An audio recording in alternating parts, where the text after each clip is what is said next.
Monday's strength explanation. Today's strength is a horizontal pull. So you're going to start with the buy-in of 30 close grip, bent over rows.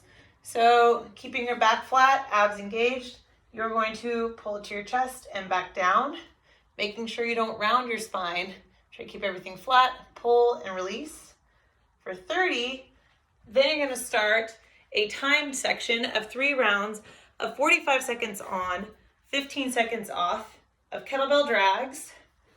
So kettlebell drag will be pull it back towards you, walk back, pull it back, walk back, and then you're going to turn around and pull it the other way.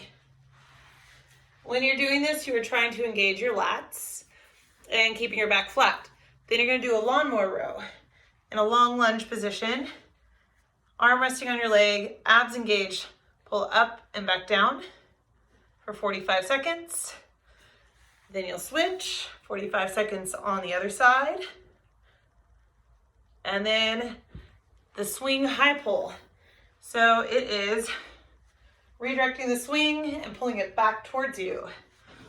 From the side, it looks like this. Throw it back, stand up tall. Exhale as you stand up. And then after you finish the 3 rounds of that time section, you're gonna do another set of 30 bent over rows. Have a great workout.